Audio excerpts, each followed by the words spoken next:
Welcome to Fishing the Gear. Jim here today, Lake Moultrie, Santee, Cooper, South Carolina. We're going to be drift fishing this fall. Nice cool weather. Should be a nice afternoon. Should be low wind is what they're saying anyways, but sometimes you get it here. It's a little different than that. We've got drift socks, so we should be good to go. It should be time to catch a big catfish. Usually the fall on Santee Cooper means big catfish. This happens usually every year around this time, so will it happen again today? Let's find out.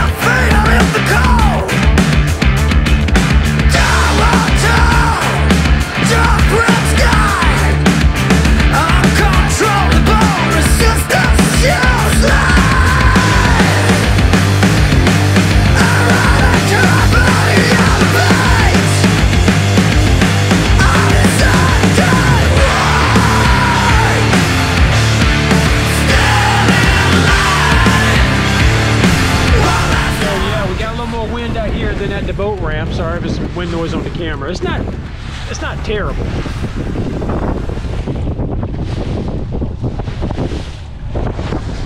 I mean, not for Lake Moultrie. It's doable. I've been out here a lot worse. So let me show you what we're going to do today. So you can see my map here, and what I'm going to do is I'm going to key in on, this is the sub channel, all these little pockets that run off the side of this sub channel, all through here. I've caught fish here before this time of year. Fish kind of hanging out on these edges, you know, kind of off the edge, maybe 50 foot actually off the sub channel.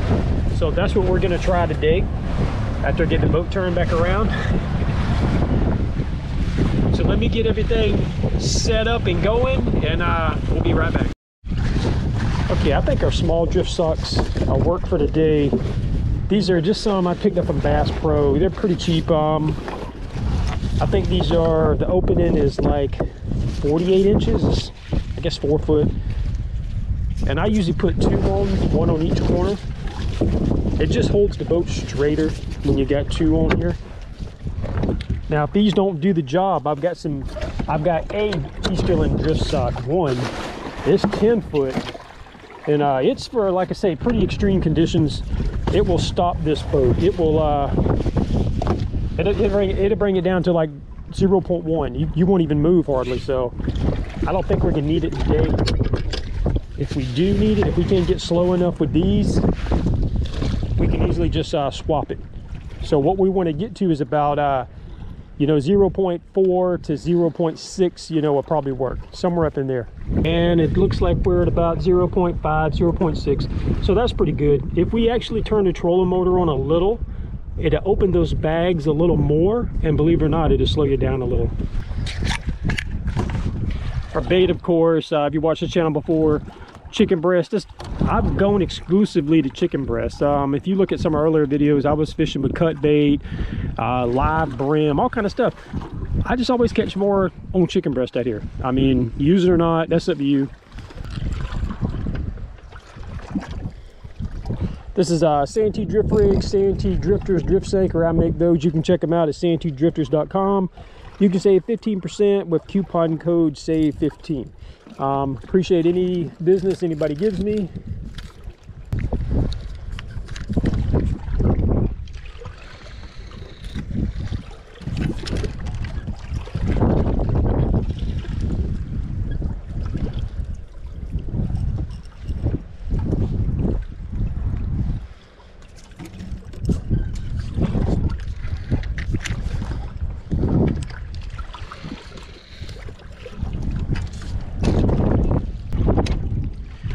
I got some B&M Silvercat Elites, some B&M Silvercat Magnums. I love these. These are actually my favorite rod, is these Magnums. I can't get rid of the Silvercat Elites because I've caught so many big fish on them. I kept 2 of them. And of course I got Stacy's Big Cat Fever rod on here that she wanted, and I don't think she's ever caught a fish on it. I've caught every fish I probably put 10 fish in the boat with this rod. It's very soft. It's too, if I ever hook something big, it's going to be a crazy fight, because this is a very, very soft rod. So chicken breast, of course, just plain chicken breast, nothing on it. It's just, I bought it this morning from the grocery store, cut it in chunks, put it on the hook, and we're dragging it. So that's about it. So hopefully we can get something. So the waves aren't that bad. Water's not coming in the back of the boat anyways. You can see my boat. It only really sits maybe 6 inches off the back of the water. So, I mean, there's occasions water does come in the bag. You just have to kick on your bilge pump, you know. That's Santee Cooper. If you're gonna fish it, if you got a boat my size, you know, you just gotta make do. So stay tuned. Hopefully we can get a big one. So you can see we're kind of traveling, like I was telling you. This is sub channel right here, and we're probably, I'm gonna say that's maybe 50 foot off of it. We're kind of just hitting these outskirts, you know. We're 7 foot right here. So there's a lot of depth changes. I'm gonna try to get into this 15 foot range, kind of head that way, and see if there's something hanging around.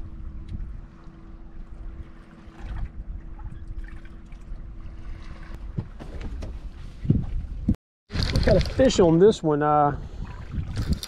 I didn't even see it go down. I was looking at my phone. I seen the planer board that broke loose. This is the first fish so far. He's got a little weight to him. It's hard to tell so far. This is a stiffer rod here, so sometimes it's hard to tell. Now I think he's swimming right to the boat. Yeah, he's swimming right to the boat. There he is. Yep. And I'm pretty much following that same trail. I drifted about an hour, and this is the very first bite.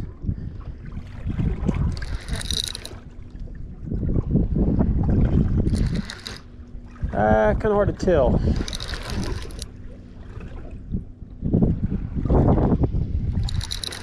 He may not know he's quite hooked yet. Or possibly he's not huge. There's a planer board. Oh yeah. He's bigger than I thought. Maybe a little bit bigger.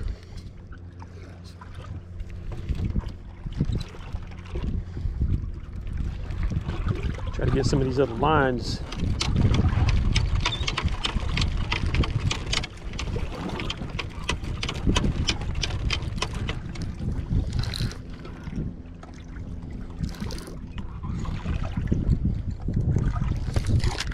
He's not too bad. He's not a beast by no means, but he's not too bad.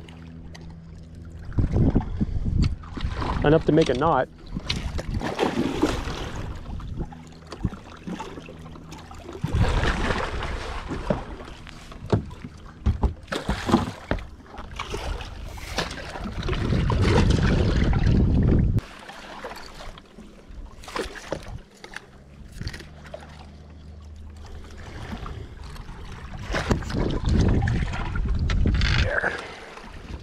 We got him and everything else.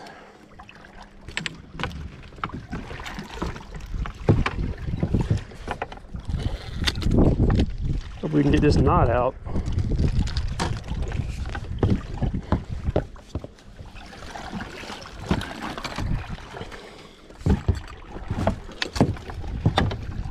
Not too bad. Not a bad catfish. Well, he hooked everything there is to hook though, did he? I think we can probably salvage this though, I hope. I think he's only got one other line. And the drift sock, so could be worse.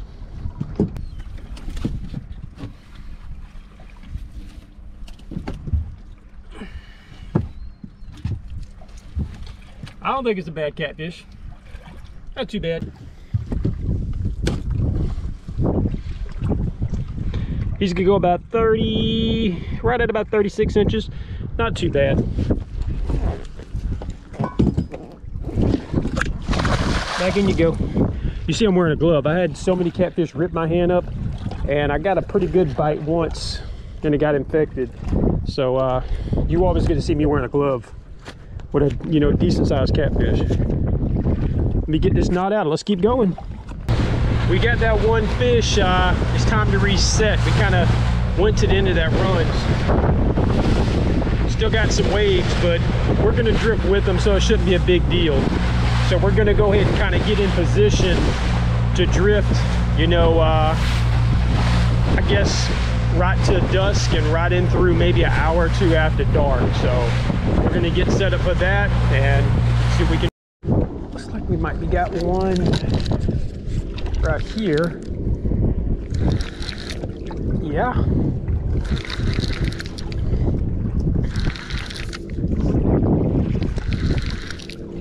Got one on here.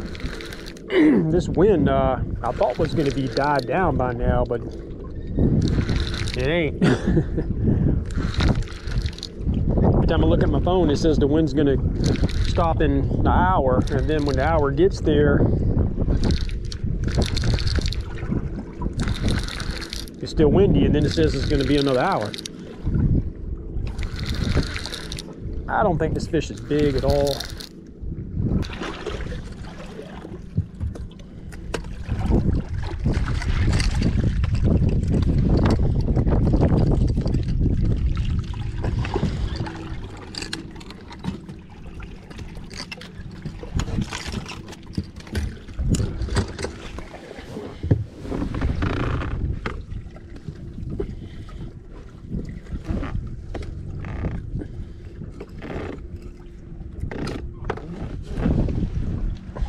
Channel cat, back in you go.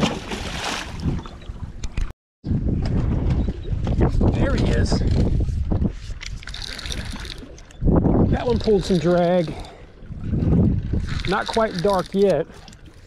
That drag's kind of loose. I don't know. That drag was kind of loose.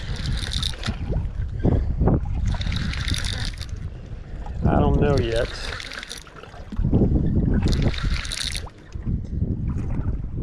It's hard to say. That drag was a little loose. Oh, I don't know. I tightened it. He's pulling. Not too bad.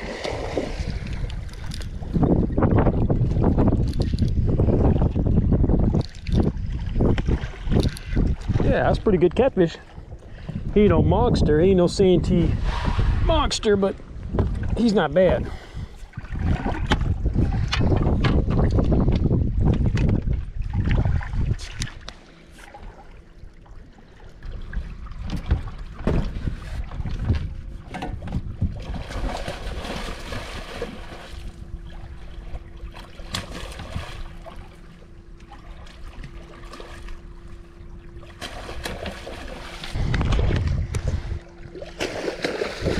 He's fighting like he's a monster, but he ain't quite a monster.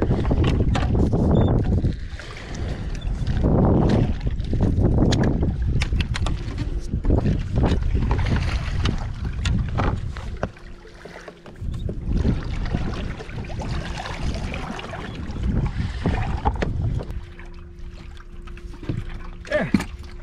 We on the right track, I'd say. This is probably the biggest one so far. He looks a little thicker. Let's get a length on him anyway. Okay, let's get a length on him.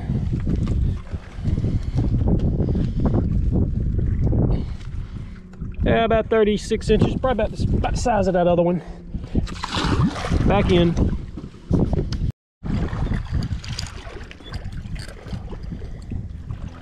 I didn't even know this little guy was even on here.